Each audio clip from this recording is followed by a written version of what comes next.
What's going on, guys? It's Jimmy here. I'm keeping you up to date here with everything going on here on a daily basis that you need to know about. We'll start here first with an FBI raid that they had to actually shoot and kill somebody who had deadly threats against the president.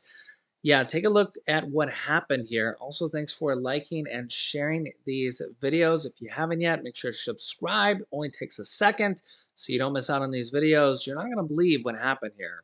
Take a look.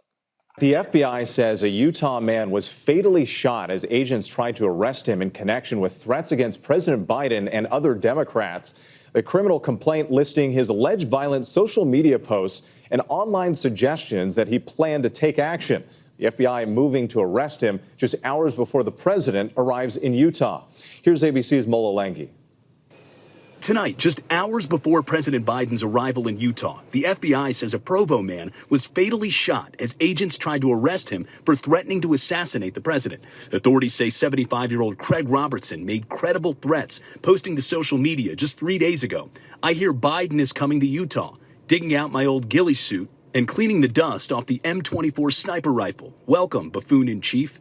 A federal complaint revealing dozens of Robertson's posts, including pictures of an arsenal of weapons, images of Robertson dressed in camouflage clothing, armed with a long-range rifle, and multiple references to killing the president. The FBI says its investigation also uncovered threats against law enforcement and other public officials, including Vice President Kamala Harris, Attorney General Merrick Garland, and California Governor Gavin Newsom. After a months-long investigation, the FBI moving in early this morning. The tipping point to me was President Biden was coming. He was going to be in close proximity, and this individual looked like he was on a planning path to carry out the attack.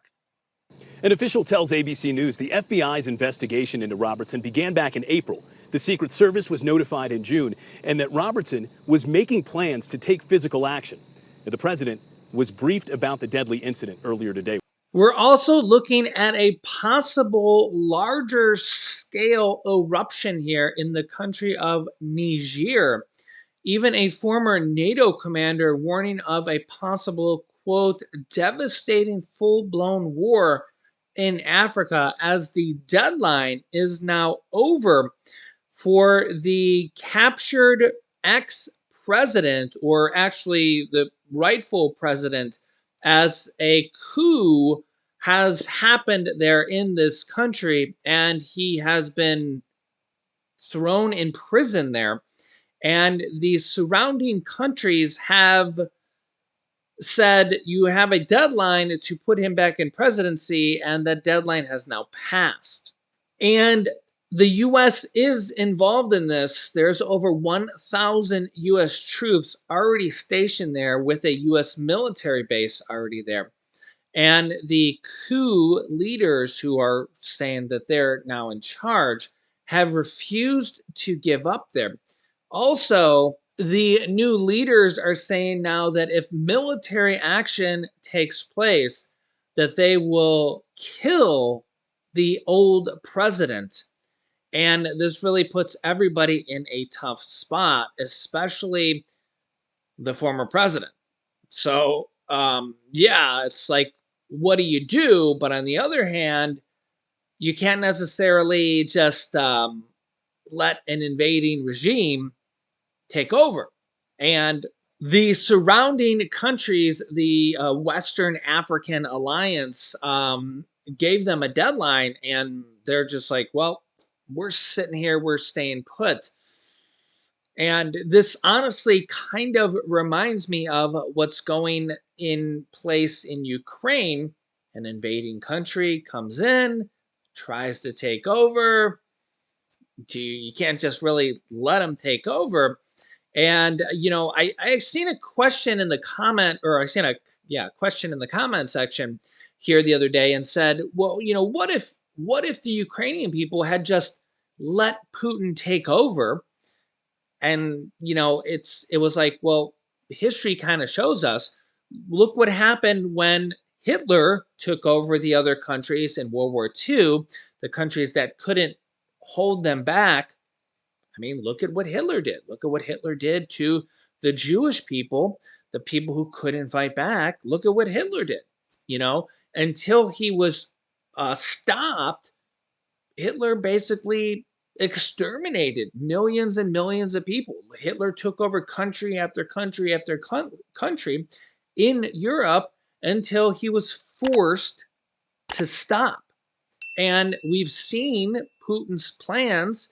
He's taken over Crimea. Now he wants to take over Ukraine.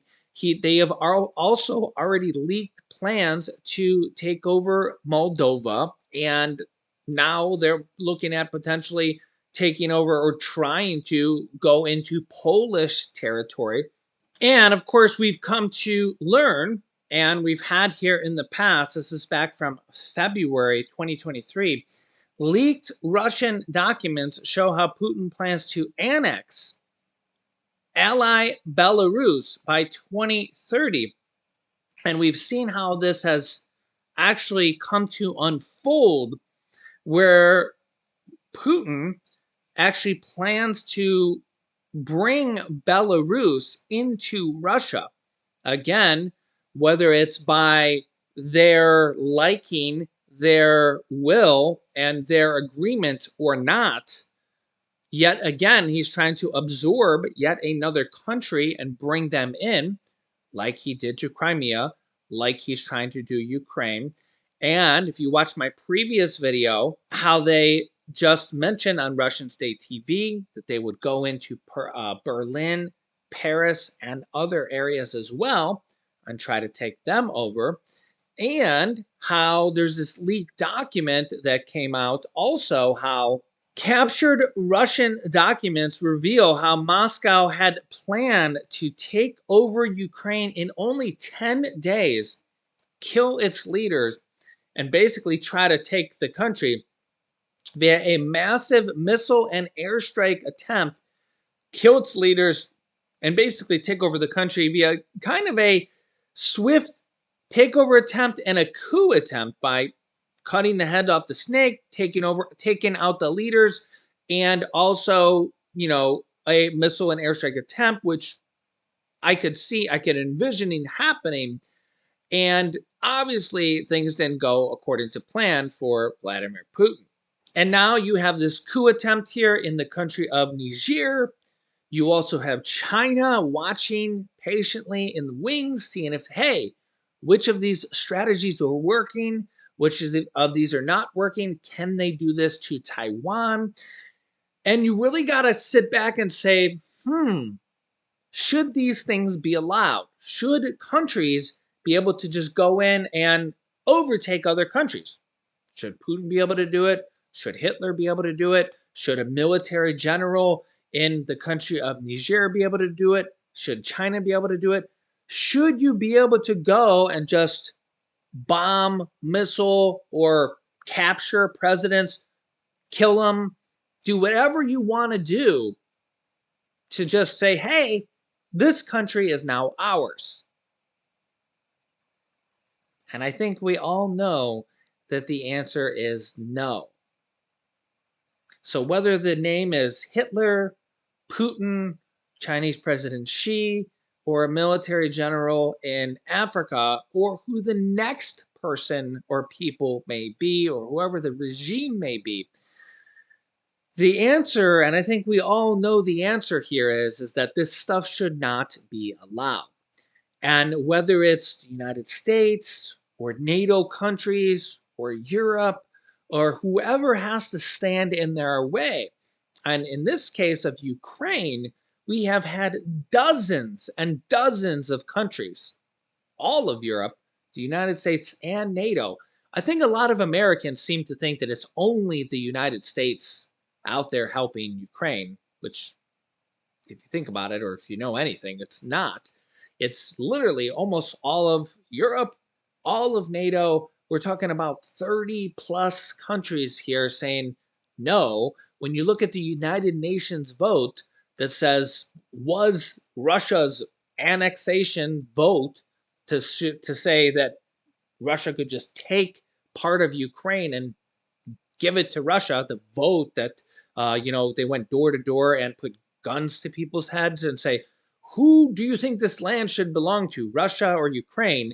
And it was like 97% vote supposedly voted for Russia when the they had a gun to their head, and then the votes went back and Russia only counted them themselves. Yeah, it was like 99.5% of the world said, no, that was an illegal vote.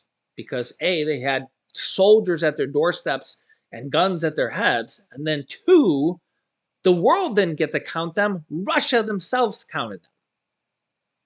There was no voters there, watching the votes being counted. There was no witnesses watching it. There was no cameras. It was just literally, oh, we're going to take the votes back inside Russia, and we'll count them there, and we'll let you know the results. I mean, come on, guys. We all know that this is a sham. And that's why when it went to the United Nations vote, which is basically the entire world, it was like Russia and four other countries that voted for it. It was Belarus and, like North Korea. You can look it up. You can look it up. And it was just like, yeah.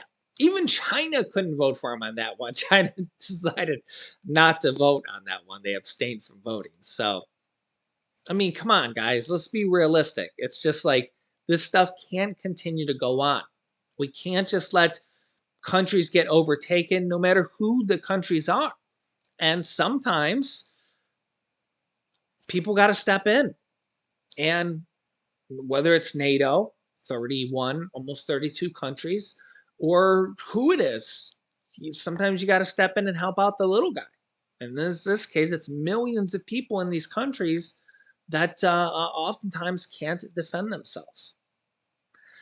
Let me know your thoughts here in the comments. I'll keep you up to date here with everything happening here around the world. If you haven't yet, click the subscribe button down below and the bell icon so you don't miss out on any new videos. Also, don't forget to like and share these videos.